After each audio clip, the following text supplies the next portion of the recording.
कसे आहात तुम्ही सगळे? आशा करतो की सगळे चांगले असाल. पण आजची कथा ऐकण्या अगोदर चॅनलला लाईक आणि सबस्क्राईब करायला विसरू नका. बेल नोटिफिकेशन दाबा. कथा कशी होती तुम्ही मला नंतर इंस्टाग्रामवरही सांगू शकतात.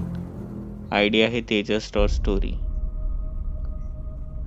ही कहाणी आहे 50 वर्षा माणसाची, म्हणजेच रमेशची. नुकताच त्याने आपल्या सरकारी नोकरीमधनं राजीनामा घेतला होता. कारणही तसंच काहीतरी होतं. त्याला पगार तर भरपूर होता, पण त्याला त्याच्या नोकरीमधनं अक्षरशः कंटाळा आला होता. राजीनामा घेतला आणि सरकारी आयते पैसे त्याला भेटले. घरची परिस्थिती तशी चांगलीच होती. त्याचे छोटेसे कुटुंब देखील होते. मुलगा आणि त्याची बायको. मुलगा हा मुळात तिथे नव्हताच.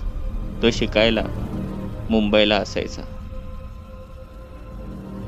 पण हळूहळू करून पैसे आल्यामुळे रमेशला त्यांचे ते घर आता छोटे वाटू लागले होते. आणि त्यांच्याच बाजूला एक सविता नावाची मावशी राहत होती. किमान तिचे वर्ष हे 60 तरी असेलच. अक्षरशः एकमेकांना भाऊ बहीण हे मानायचे आणि घरचे संबंध फार चांगले होते. पण सविता मावशीचे घरचे ही परिस्थिती थोडी वेकटच होती.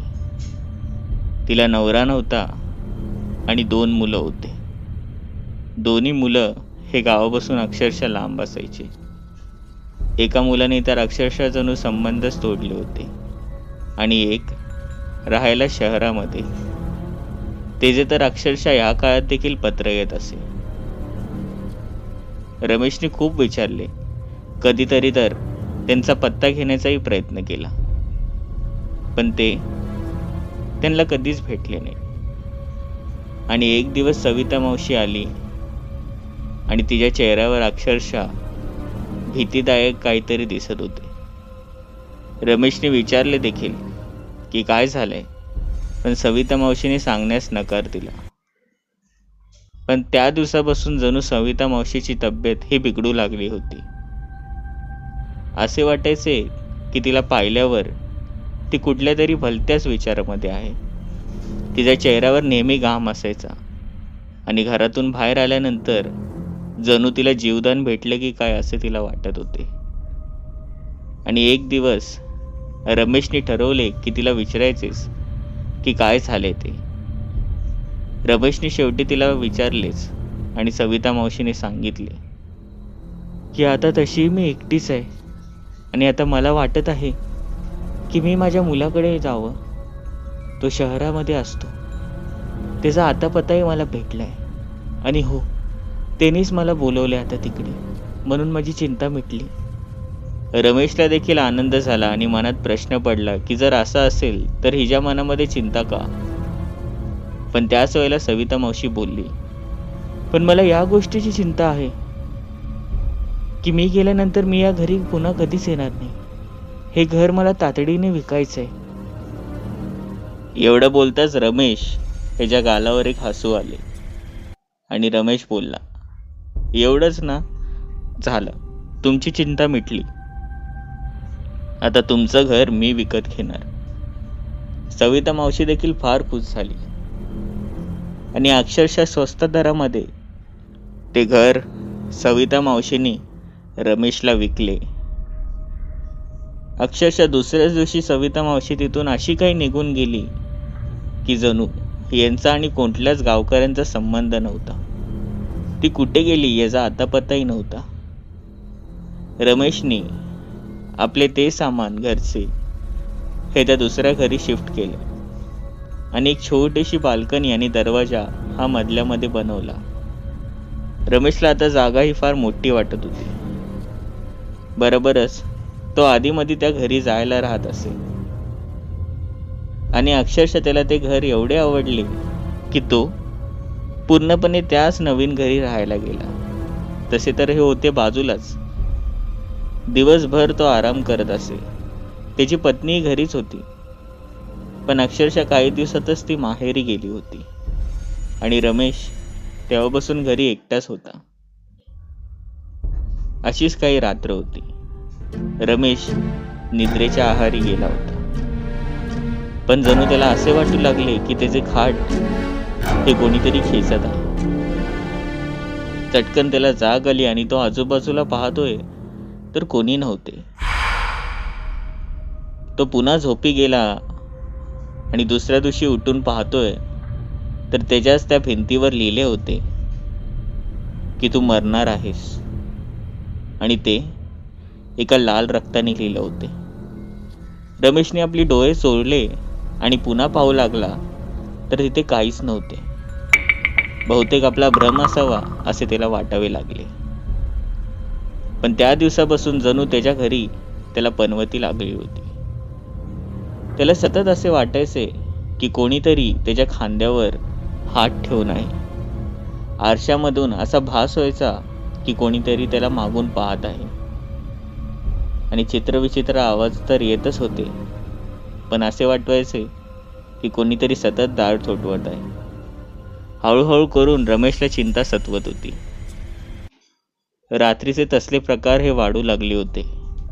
कोणी कधी चादर खेचत होते तर कधी पंखा बंद आणि चालू होत होता. दुसऱ्या दिवशी त्याची पत्नी आली. पत्नीला झालेला सगळा प्रकार सांगितला आणि पत्नी बोलली, बहुतेक तुमचा भास असेल. घरही नवीन आहे आणि तुम्ही एकटेही होतात.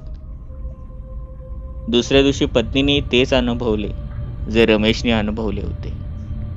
तिच्या अक्षरशः डोळ्या देखत तिथे लिहिले होते की रमेशभर तू देखील मरणार आहेस.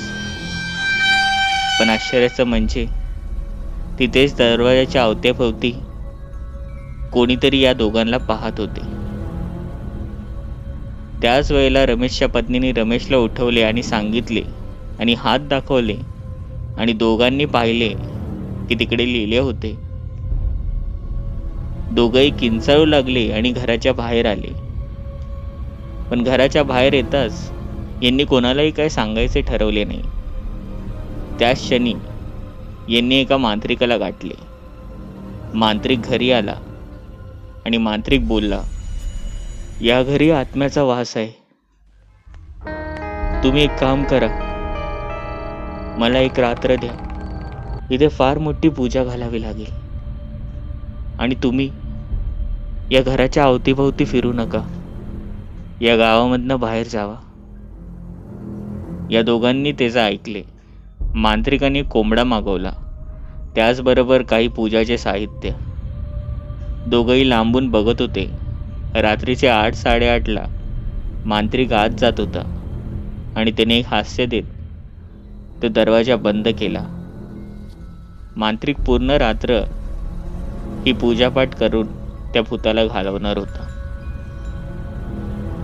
दुसरा दिवस उगवला. हेही सगळे दोन हे पुन्हा एकदा गावामध्ये आले आणि हे पाहतात तर काय,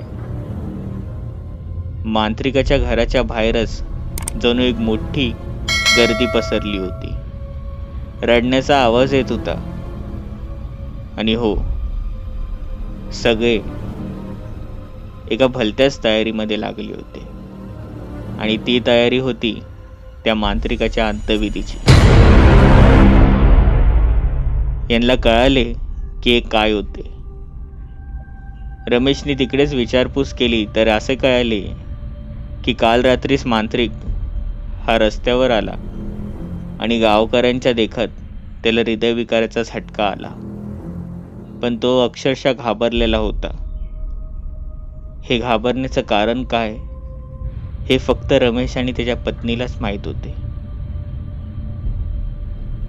आता ते घरामध्ये त्या आत्म्याचा वास तसाच होता. यांच्याजवळ पर्याय नव्हताच, पण तरीही ते राहायला गेलेच. छोटीशी पूजा घालण्याचा निर्णय घेतला, पण ती रात्र यांच्यासाठी वैराची होती. ते दोघेही झोपी गेले आणि झोपी जाताच यांना काही झोप लागत नव्हती. पुन्हा एकदा खाट कोणीतरी खेचण्याचा भास होऊ लागला. रमेश उठला आणि त्यांनी पाहिले की हा भास नव्हता तर अक्षरशः खाट उजवीकडून डावीकडे वळत होता आणि त्याचे पुढचे दृश्य पाहताच तो किंचाळू लागला. कारण की त्यांनी पाहिले की त्याची पत्नी ही अक्षरशः हवेमध्ये तरंगत होती, पण ती झोपेच्या अवस्थेमध्ये होती. हे सगळं होतंय तरी काय, असा प्रश्न त्याला पडला होता. त्याने उठण्याचा प्रयत्न केला, पण त्याला हालता येत नव्हते. त्याच्या पत्नीलाही जाग आली आणि तीही हवेत तरंगत किंचाळत होती. पण पुन्हा एकदा तिकडची बत्ती ही पेटली आणि सगळीकडे दिसू लागली की तुम्ही दोघंही आज मरणार आहात.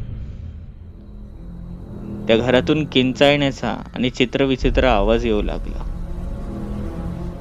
जणू असे वाटत होते की यांचा अंत हा जवळ आलेला आहे. पण हळूहळू करून दरवाजाच्याच मागून एक सावली ही दिसू लागली होती. ती सावली ही दरवाजाच्या मागे 4 बोटं ही तिचे दिसत होते आणि तिचे ते क्रूर पाय. हळूहळू करून ती यांच्या समोर येऊ लागली आणि ते दृश्य पाहताच रमेशला भोवळ येऊ लागली. कारण की यांनी पाहिले होते की तिच्याच मागे ती सावली तर नव्हतीच, एक आत्मा होती. पण तिचे अर्धे शरीर हे पोटापर्यंत होते, पण गुडघ्यापर्यंत नव्हते आणि त्याच्याच खाली तिचे ते पाय. पण सगळीकडून जणू रक्त येत होतं आणि तिच्या हातात मध्ये एक कुल्हाडी होती. ती अशीच यांच्या जवळ येत होती. हळूहळू करून ती त्याच्या पत्नीच्या जवळ पोहोचली.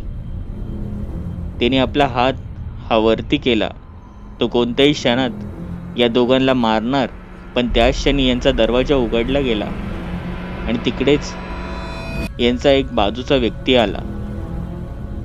त्याने दरवाजा उघडताच त्याच्याजवळ असलेला एक ताबीज हा रमेशला लावला आणि क्षणाचाही विलंब न करता एक ताबीज हा त्या आत्माच्या गळ्यात टाकला.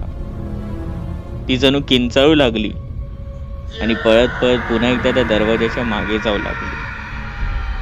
रमेशची पत्नी क्षणभरातच जोरात खाली पडली. दोघांनी तिला उचलले आणि घराच्या बाहेर आणले आणि तो घर हे कायमचे बंद केले. त्याच वेळेला त्यांनी त्यांना आपल्या घरी नेले. रमेश आणि त्याची पत्नी त्यांना विचारू लागली की तुम्हाला कसं माहिती हे सगळं?